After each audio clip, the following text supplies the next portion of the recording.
suis pris dans un espèce d'élan de rage là. Il y a encore un Jean-Kevin criant à tout bout de champ « Je suis geek !» qui est venu parler de ses données privées sécurisées sur des serveurs chez Google. Et au final je me dis « Putain Jean-Kevin, on devrait t'enlever ta certification de geek juste pour ce que tu dis là. Parce que notre société nous a habitués à voir Google, Facebook et Amazon comme des sources sûres, nous les voyons désormais comme des gardes du corps des données privées. Et je vais aujourd'hui vous expliquer pourquoi il faut se méfier de ces gardes du corps qui à la fois nous protègent et à la fois nous espionnent.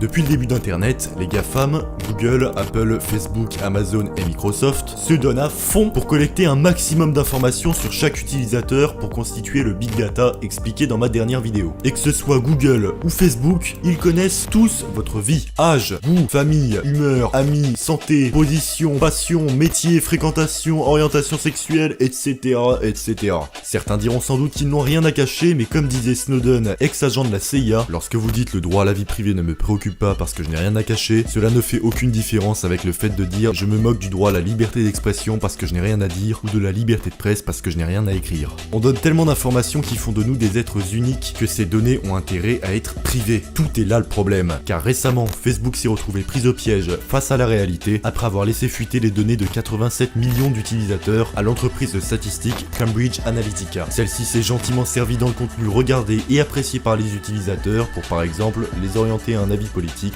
ce qui a été avoué notamment pour le Brexit en juin 2016, ainsi que pour les élections de Donald Trump en janvier 2017. Tous ces géants mondiaux cités précédemment ont sorti une enceinte connectée. Google Home, Amazon Echo, HomePod chez Apple, quant à Microsoft, c'est Invoke doté de Cortana, et cet été, Facebook sort Portal. Utilisateurs et acheteurs lambda se disent que ces outils sont une avancée technologique fulgurante. Et c'est vrai, l'arrivée de l'intelligence artificielle va bouleverser notre monde dans les années à venir. Et même, sans nous en rendre compte, cet assistant personnel robotique que nous voyons dans les films de science-fiction, il existe aujourd'hui. Mais le problème est encore la collecte de données privées. En effet, ces assistants apprennent un maximum de détails sur votre vie pour à la fois les utiliser dans votre intérêt mais aussi pour les revendre par la suite. Je pense qu'en effet cette vidéo je l'ai faite pour me défouler sur la face cachée d'un sujet qui n'est pas abordé mais surtout pour alimenter un nouveau débat. Le débat actuel est de savoir si les gens sont pour ou contre l'automatisation des tâches quotidiennes. Mais j'aimerais rajouter à ce débat une question. Est-ce que vous êtes pour le fait que ces robots utilisent votre quotidien pour à la fois vous aider et pour vous limiter à certaines activités? Sur ce, je vous souhaite une bonne journée, c'était Creators pour vous servir.